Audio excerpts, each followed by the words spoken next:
चल के खाना बनवाती हूँ, मुझे तो बहुत तेज भूख लग रही है। मुझे तो नहीं लगता माँ कि रात के 2 बजे भाभी आपको खाना बना के देगी। खाना तो उसका बाप भी बना के देगा। चालू कैसी बातें कर रही है तू? बिल्कुल सही कह रहे हैं तेरे पापा। तूने सोच भी कैसे लिया कि देविका हमें मना करेगी? तू अभी देखती रह, देख अभी बुलाती हूँ मैं देविका को, देख कैसे फटफट खाना बनाएगी। देविका, देविका। जी माँ जी, आपने बुलाया? जा हमारे लिए खाना बना ला। माँ जी इस समय आप तो सब शादी में गए थे ना माँ जी, तो आप लोग शादी से खाना नहीं खा के आए? ये मत भूल, तेरी हैसियत इस घर में नौकरानी की है और नौकरों का काम नहीं होता सवाल जवाब करना मालिकों से, समझी तू? तेरा पति तो तुझे पूछता नहीं है और तू हमारे रहमो करम पे रह रही है इस घर में। जिस दिन मैं चाहूंगी ना उस दिन धक्के मार के निकाल दूंगी तुझे इस घर से बाहर, समझी तू? इसलिए चुपचाप जा और खाना बना के ला। माँ जी मैं तो इसलिए बोल रही थी कि आंचल की तबीयत सही नहीं है सुबह से, उसे बहुत तेज बुखार है। मैं तो उसके सिर पे ठंडे पानी की पट्टियां रख रही हूँ माँ जी, उसका तो बुखार उतरने का नाम ही नहीं ले रहा है। हाँ ये कहानी हमें क्यों सुना रही है फिर? उसके सिर पे पट्टियां बाद में रख लेना, पहले हमारे लिए खाना बना दे जाके, हमें बहुत तेज भूख लग रही है। माफ करना माँ जी, अभी तो मैं खाना नहीं बना पाऊंगी, अभी तो मुझे आंचल के सिर पे पट्टियां रखनी है। अगर उसका बुखार ज्यादा बढ़ गया ना माँ जी तो कुछ भी हो सकता है। तेरी इतनी हिम्मत, मालिकों से मना कर रही है?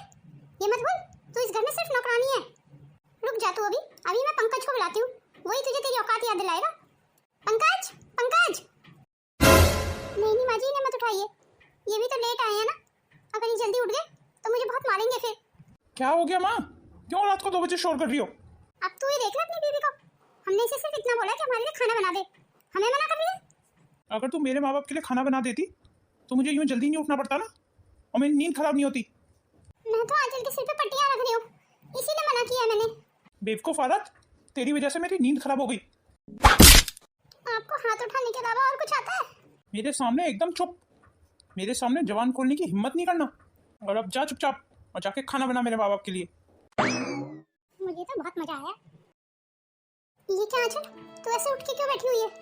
तुझे बहुत तेज बुखार है, तू आराम कर बस। पापा ने आज आप पे फिर हाथ उठाया मम्मा, मेरे पास आके बैठो ना मम्मा। नहीं बेटा मैं अभी बैठ नहीं सकती, मुझे तेरे दादा दादी के लिए खाना बनाना है। इतनी रात को खाना बनाना है आपको?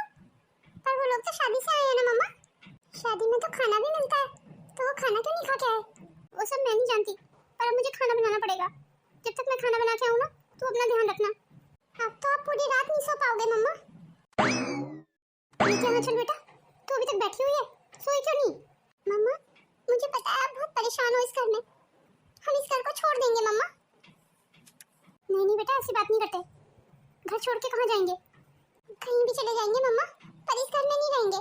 मैं चाहती तो कब का इस घर को छोड़ देती, पर मैं तेरी वजह से रुकी हुई हूँ यहाँ। मेरा क्या है, मेरी जिंदगी तो कट ही जाएगी, पर अब मेन तो तेरी जिंदगी है।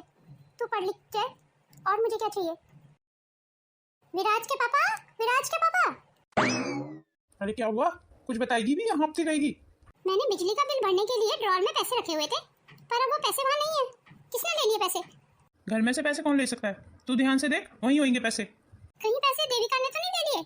उसे जरूरत थी ना अपनी बेटी का इलाज कराने के लिए। अगर पैसे बहू ने लिए हैं ना तो इसकी टांग तोड़ के घर से बाहर निकाल दूंगा मैं। देविका, देविका। जी कहिए माँ जी।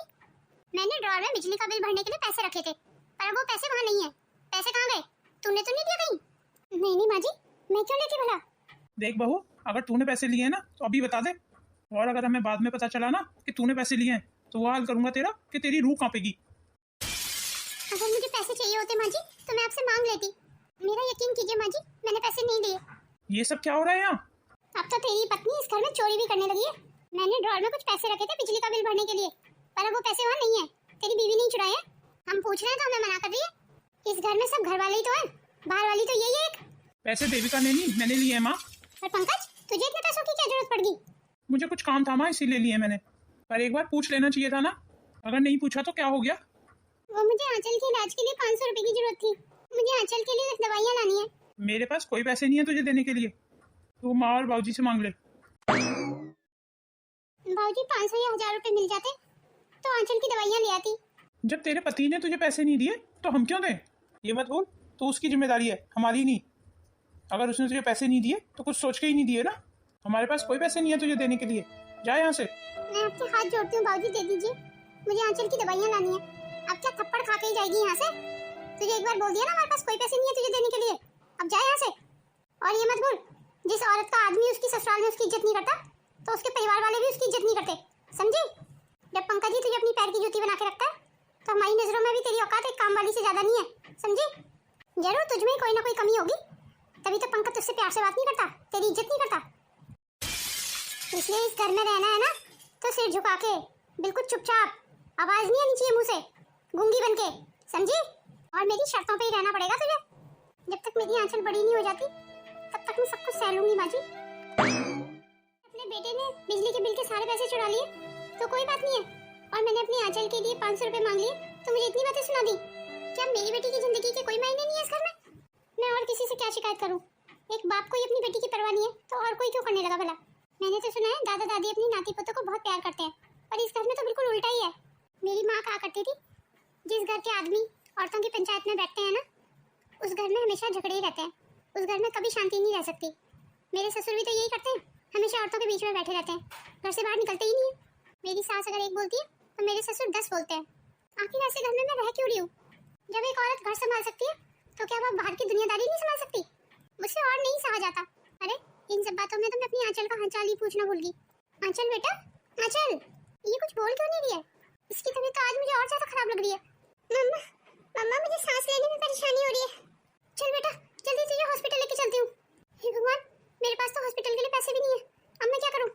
किससे मदद मांगू? कौन मेरी मदद करेगा? माँ जी, माँ जी।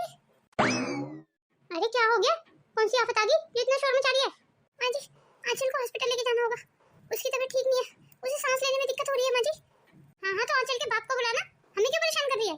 माँ जी ऐसे मत बोलिए, आंचल आपकी पोती है माँ जी, मेरी आंचल को बचा लीजिए माँ जी, मैं आपके पैर पकड़ती हूँ माँ जी, मेरी बेटी को बचा लीजिए, इतनी कठोर मत बनिए माँ जी, आखिर आप भी तो एक माँ है। मेरा दर्द आप नहीं समझेंगी तो कौन समझेगा माँ जी? मेरे पास तो बिल्कुल पैसे नहीं है माँ जी कि मैं आंचल को हॉस्पिटल लेके जा सकूं। हाँ तो तेरे पति ने कौन सा हमें पैसे कमा के दे दिए जो हमसे मदद मांग रही है? अगर अपनी बेटी की इतनी फिक्र है तो किसी सरकारी हॉस्पिटल में ले जा। तेरे पति ने कौन सी कभी हमारी परवाह की है जो मैं उस पंकज के परिवार की परवाह करूं? चलेगी, मेरे पे बिल्कुल भी रहम नहीं किया। अब मैं क्या करूं? अब मैं इन्हें फोन करके देखती हूँ। सुनो जी, मैं बोल रही हूँ, आंचल की तबीयत ठीक नहीं है, उसे हॉस्पिटल लेके जाना होगा, आप जल्दी से घर आ जाइए। क्या कहा? आप नहीं आ सकते? अब मैं किसे फोन करूं? मैं तो अपने मायके में भी बात नहीं कर सकती, मैंने इनसे लव मैरिज की थी, अगर मैं वहाँ फोन करूंगी तो मेरी कोई मदद नहीं करेगा, सब मुझसे गुस्सा है। माँ जी हमेशा से यही चाहती है कि मैं इस घर में नौकरानी बन के रहूं, अब माँ जी की ये शर्त मानने के अलावा मेरे पास कोई चारा भी नहीं है। माँ जी मुझे आपकी सारी शर्तें मंजूर है, आज के बाद मैं बिल्कुल चुप रहूंगी माँ जी, मेरे मुँह से एक शब्द भी नहीं निकलेगा, बस आप मेरी आंचल को बचा लीजिए माँ जी। मेरी तो बस यही शर्त है कि तू इस घर में गूंगी बन के रहेगी, तेरे मुंह से एक शब्द भी नहीं निकलना चाहिए। मुझे आपकी सारी शर्तें मंजूर है माँ जी, मैं आज के बाद इस घर में गूंगी बन के रहूंगी। चलो शीला जी अब तो हॉस्पिटल चलते हैं। अब जब इसने हमारी शर्त मान ही ली है तो अब इसकी बेटी की जान तो बचानी पड़ेगी। और यूं ही धीरे धीरे दिन बीतते गए और देविका अपने सास ससुर और ननद के अत्याचारों को सहती गई।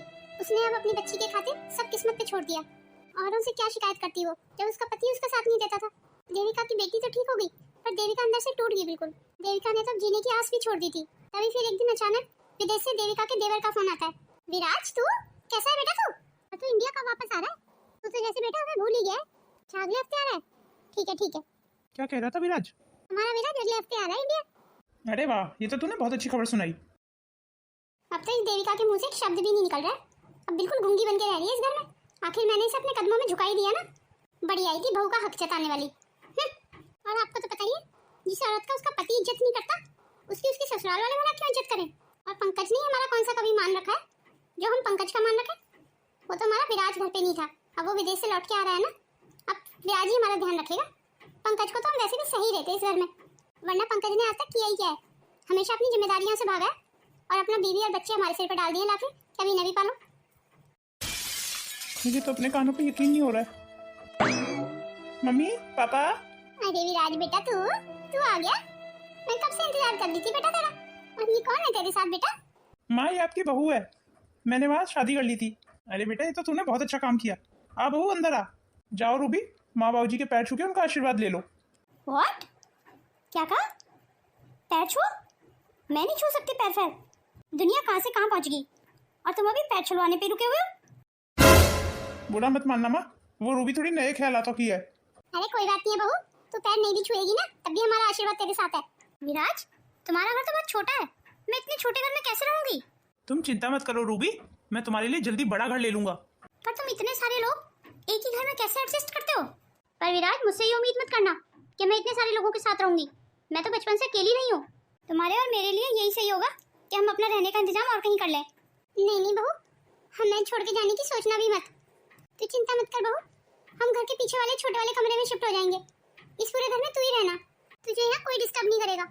पर बहू, तू मेरे विराज को कहीं नहीं लेके जाना। वो तो वैसे भी इतने दिनों से हमसे दूर था। हम कैसे जी रहे थे उसके बिना, वो तो हमें ही मालूम है। अब आप इतना बोल रही हैं माँ जी, तो रहने की कोशिश करती हूँ। ओके फाइन, चलो विराज, नौकर को बुलाओ और उसको बोलो मेरा सामान उठा के अंदर रख दे। मैं ही बुला देती हूँ नौकर को। बहू एक मिनट रुक जा, अभी बुलाती हूँ। देविका, देविका, देविका, देख मालकिन आई है। जा मालकिन का सामान उठा के अंदर रख के आ।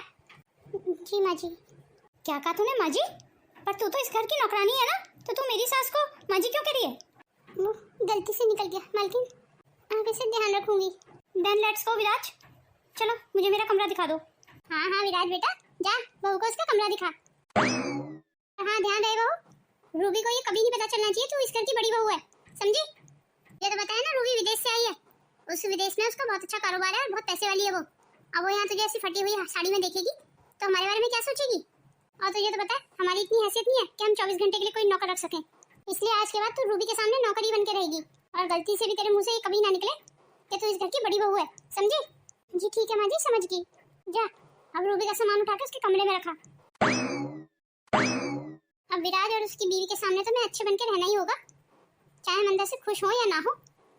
आपने देखा नहीं विराज कितना प्यार करता है अपनी पत्नी को और सम्मान भी करता है, और वही प्यार और सम्मान वो हमसे भी उम्मीद करता है और वो हमें देना ही पड़ेगा उसकी पत्नी को। विराज की पत्नी के साथ हम नौकरों वाला सलूक कभी नहीं कर सकते। यही फर्क है पंकज में और विराज में। अब विराज की पत्नी तो हमारी सेवा करने से रही, अब तो जो भी हमारी सेवा करेगी वो पंकज की पत्नी करेगी। एक तरीके से हमारे लिए तो अच्छा ही हुआ कि पंकज ने अपनी पत्नी की इज्जत नहीं की, इसीलिए तो उसकी पत्नी आज हमारी इज्जत कर रही है, हमारी सेवा कर रही है। अगर विराज की पत्नी की तरह होती तो वो भी हमें घर के पीछे वाले कमरे में भेज देती रहने के लिए। मैं तो भगवान से दुआ करूंगी कि पंकज अपनी पत्नी की कभी भी इज्जत ना करे, ताकि उसकी पत्नी हमारे इशारों पे नाचती रहे और जिंदगी भर हमारी सेवा करे। माँ बाबू जी मेरे बारे में ऐसा सोचते हैं? क्या इस घर में वाकई मेरी कोई इज्जत नहीं है? शायद इसीलिए मेरी पत्नी और मेरी बेटी मुझसे दूर हो गए। क्या सचमुच मेरी वजह से ही मेरी पत्नी और मेरी बेटी की कोई इज्जत नहीं है इस घर में?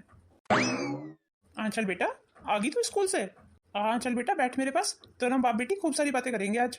मम्मा, मम्मा, देखो मैं आ गई स्कूल से। आई एम सॉरी पापा, मुझे ये कहते हुए बड़ा अफसोस है कि ना तो आप एक अच्छे पति बन पाए और ना एक अच्छे पिता। चल ने जो कहा सही तो था, गलत क्या था उसमें? देविका, तुम ऐसे क्यों गुमसुम रहती हो? मुझसे कुछ बात करो। चल बेटा, कहाँ है तू? अभी तो मुझे बुला रही थी। देविका, देविका, तेरा छोटी बहू के कमरे में झाड़ू लगा दे। अब मुझे ऑफिस का कामकाज देखना पड़ेगा, बहुत हो गई मौज मस्ती। अब तो मेरी बेटी भी बड़ी हो रही है, मुझे मेरी जिम्मेदारियों को समझना होगा। देविका को बोल के आता हूँ मेरा लंच बना देगी, आज मैं ऑफिस जाऊंगा। अरे जल्दी जल्दी हाथ चलाओ ना, इतनी देर लगाती हो पोछा लगाने में? अब कब तक इसी कमरे में पोछा लगाती रहोगी? इस कमरे में कोई प्राइवेसी नाम की चीज है या नहीं? जी मालकिन, बस हो गया। पोछा लग गया हो तो निकलो इस कमरे से जल्दी। जी बड़े मालिक, आपको कुछ चाहिए था? और आप कौन? ऐसे मेरे कमरे में बिना बताए कैसे आए? इस घर में सब गंवार हैं क्या? उफ, ये घर है या गंवारों का अड्डा? देविका, मुझे तुमसे कुछ बात करनी है। आपको कुछ चाहिए था मालिक? ये क्या देविका, तूने छोटी बहू के अभी तक कपड़े नहीं धोए? जी मालकिन, अभी धो देती हूँ। माँ, ये सब क्या है? ये हमें मालिक और मालकिन क्यों बोल रही है? तो गलत क्या बोल रही है? सही तो बोल रही है। ये इस घर में नौकरानी ही तो है, ये नौकरानी की हैसियत से ही रहती है इस घर में। ये आप क्या कह रही है माँ? ये आपकी बड़ी बहू है। तूने कौन सा आज तक बड़े बेटे होने का फर्ज निभाया जो ये बड़ी बहू बन जाएगी? तूने इसे कब इज्जत दी? अगर तूने इसे इज्जत नहीं दी तो हम ही क्यों दें? तूने भी तो इसे हमेशा नौकरानी समझा, तो हमने समझा तो क्या बुरा है? आपने बिल्कुल ठीक कहा माँ, मैंने ही अपनी पत्नी की कब इज्जत की जो आप लोग करोगे। तूने तो शादी से लेके आज तक उस पर हाथ उठाया, सबके सामने मारता है तू उसे, नौकरों की तरह व्यवहार करता है, तो हमने किया तो क्या गलत किया? और तू ये मत भूल, इज्जत उन्हीं औरतों की होती है जिनका पति उनकी इज्जत करता है। जब तूने अपनी पत्नी और बेटी की कभी इज्जत नहीं की तो हम ही क्यों करें? ये क्या माँ, आपने अभी तक रूबी के लिए नाश्ता नहीं भिजवाया? रूबी कब से इंतजार कर रही है अपने कमरे में। अरे अरे बेटा, तू गुस्सा क्यों कर रहा है? मैं अभी देविका को बोलती हूँ, वो अभी रूबी के कमरे में नाश्ता भिजवा देगी।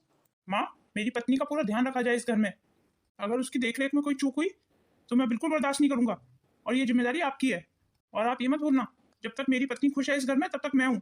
अगर मेरी पत्नी जिस दिन भी दुखी हुई मैं ये घर छोड़ के चला जाऊंगा उसे लेके। अरे अरे बेटा, मैं वो दावत नहीं आने दूंगी, तू चिंता मत कर बिल्कुल भी। सही तो बात है, विराज अपनी पत्नी की इज्जत कर रहा है तो माँ भी तो उसकी पत्नी की इज्जत कर रही है। भला मेरी पत्नी की कौन इज्जत करेगा जब मैं ही उसकी इज्जत नहीं करता। मैं तो अपनी बेटी का भी सगा नहीं हो पाया, मैंने तो उसे भी मौत के मुंह में छोड़ दिया था। उस दिन जब आंचल की तबीयत खराब हो गई थी तब देविका ने मुझे फोन किया तो था। अपनी बेटी का सुन के भी मैं समय पे कहाँ पहुंचा था। मैं अगर चाहता तो अपनी बेटी को हॉस्पिटल लेके जा सकता था, पर मैं तो अपनी अय्याशियों में बिजी था। मैं उम्मीद करता हूँ माँ, आगे से मुझे आपको कुछ भी समझाने की जरूरत नहीं पड़ेगी। तू चिंता मत कर बेटा, तू जैसा चाहेगा वैसा ही होगा इस घर में। रूबी की फिक्र करना तो छोड़ दे, रूबी अब हमारी जिम्मेदारी है। विराज आज कमाता है और अपनी पत्नी की इज्जत कर रहा है तो सब विराज की भी इज्जत कर रहे हैं और उसकी पत्नी की भी इज्जत कर रहे हैं। मैंने तो कभी नहीं कमाया, उल्टा माँ बाप की कमाई को और गंवाया। मैंने अपनी पत्नी की हमेशा बेइज्जती की सबके सामने, कभी उसे इज्जत नहीं दी। मैंने तो इतना भी लिहाज नहीं किया कि मेरी बेटी अब बड़ी हो रही है, सब समझती है। मैंने अपने हाथों से अपनी पत्नी की जिंदगी को नरक बना दिया, मैं ही जिम्मेदार हूँ इसका। अब तो शायद मेरी बेटी भी कभी मुझसे बात नहीं करेगी। ये अपने मनमौजी स्वभाव की वजह से मुझसे कितनी बड़ी गलती हो गई। अब मैं इस गलती को कैसे सुधारूं? अगर मैं देविका से माफी मांगूं तो क्या वो मुझे माफ कर देगी? अगर देविका चाहेगी तो मैं उसे इस घर से कहीं दूर ले जाऊंगा। पर क्या देविका चलने के लिए तैयार होगी मेरे साथ? वो तो जैसे इन्हीं परिस्थितियों की होकर रह गई है। अब तू क्या सोच रहा है खड़ा होके? आपकी सारी कही हुई बातों को ही सोच रहा हूँ माँ। मैं ये सोच रहा हूँ माँ कि अपनी पत्नी और बेटी को लेकर इस घर से कहीं दूर चला जाऊँ। तुझे जहाँ जाना है ना वहाँ चला जा, और मुझे तो नहीं लगता कि देविका तेरे साथ कहीं जाएगी। पर आप ऐसा क्यों कह रही हैं माँ? वो क्यों नहीं जाएगी मेरे साथ? ये तो तू देविका से जाके ही पूछ। माँ ने एक बार भी मुझे रोकने की कोशिश नहीं की। क्या माँ को जरा भी दुख नहीं हुआ मेरे जाने का? और दूसरी तरफ वो विराज को बिल्कुल नहीं चाहती है कि वो कहीं जाए इस घर को छोड़ के। वो इसलिए शायद कि मैं एक अच्छा पति और एक अच्छा बेटा कभी नहीं बन पाया। पर अब मैं सब कुछ ठीक करना चाहता हूँ, पर कैसे? आज तो देविका खुश हो जाएगी। मैं उसके लिए साड़ी जो लाया हूँ और अपनी बेटी के लिए भी कपड़े लाया हूँ। माँ जी, माँ जी। हाँ हाँ बोल रूबी बेटा, तूने बड़े प्यार से बुलाया मुझे। माँ जी, मैंने कुछ अपने पुराने कपड़े रिजेक्ट किए हैं। आप एक काम करना, अपनी उस नौकरानी, क्या नाम है उसका, हाँ देविका, उसको बुला के दे देना, वो पहन लेगी।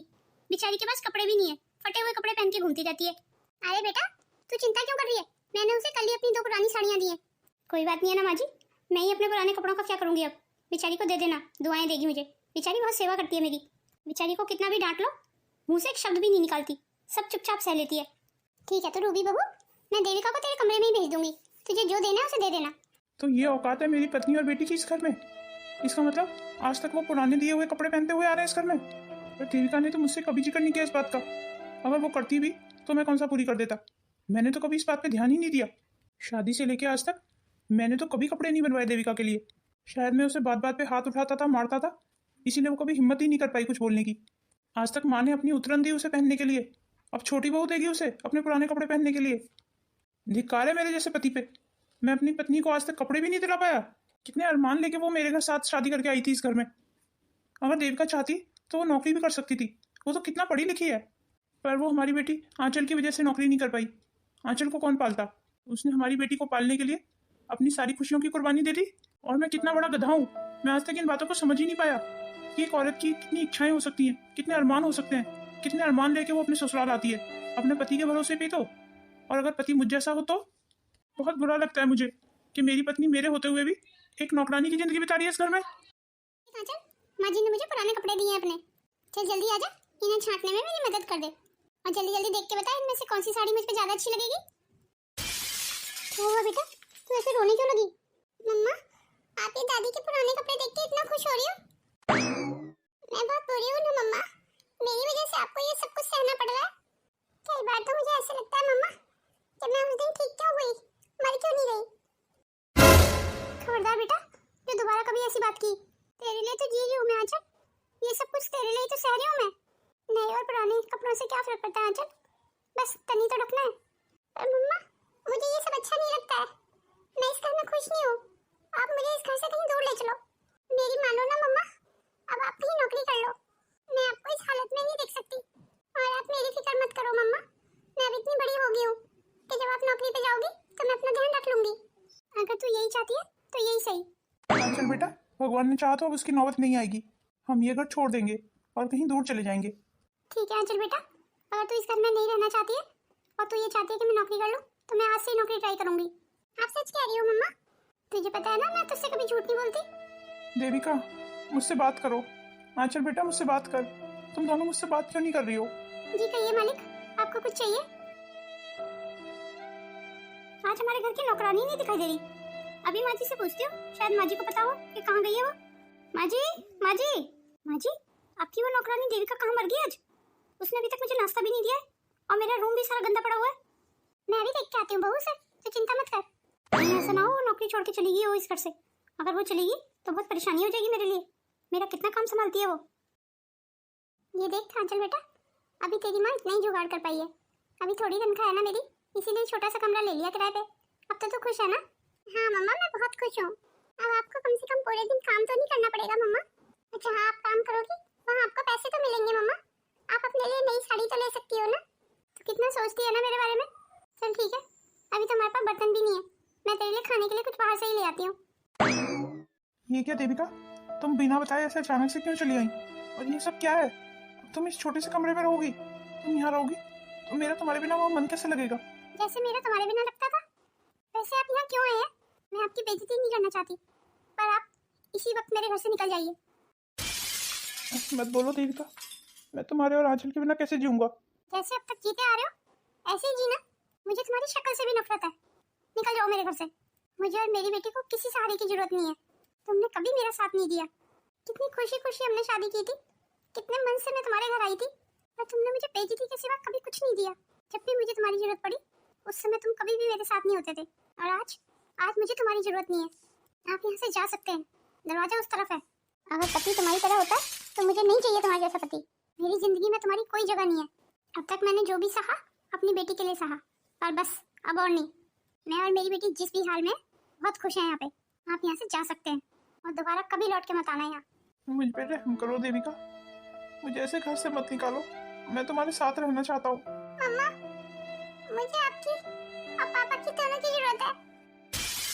क्या हम पापा को एक चांस नहीं दे सकते? तो अगर यही चाहती है तो यही सही। क्या तुमने मुझे माफ कर दिया देविका? तुम्हें तो मैं 7 जन्मों तक माफ नहीं करूंगी। और हाँ, बेटी को उसके बाप से कैसे दूर रख सकती हूँ मैं? तुम यहाँ रह सकते हो, बस एक बाप की हैसियत से। मुझ पे हक जताने की कभी कोशिश भी मत करना, क्योंकि तुम मेरी नजरों से गिर चुके हो। थैंक यू मम्मा। मुझे लग रहा है मम्मा पापा सचमुच बदल गए हैं। मेरा यकीन मानना आंचल बेटा, मैं अब तुझे दुनिया की सारी खुशी देने की कोशिश करूंगा, क्योंकि क्योंकि हम हम दोनों की दोनों दुनिया तो तो तुझसे है। तुझसे है। शादी का खाना तो बिल्कुल ठंडा हो गया था। मुझे तो बहुत तेज भूख लग रही है इस समय। जरा अपनी माँ को बोल के खाना तो बनवाना। मैं अभी बुलाता हूँ माँ को, तुम रुको अभी। माँ, माँ। धीरे बोल बेटा, तेरे पापा को बहुत तेज बुखार है। वो सब मुझे नहीं पता माँ, आप जाके हम दोनों के लिए खाना बना दो। पर तुम दोनों तो शादी में गए थे, खाना खा के नहीं आए। अब तो रात के 2 बज रहे हैं। आपकी इतनी हिम्मत, हमसे सवाल जवाब कर रही हो? हमारे टुकड़ों पे ही पल रही हो और हमसे ही सवाल जवाब? तुमने सुना नहीं माँ, मेरी पत्नी को बहुत तेज भूख लग रही है, जाके खाना बनाओ उसके लिए। तुम बिल्कुल परेशान मत हो डार्लिंग, अभी बना देगी मेरी माँ तुम्हारे लिए खाना।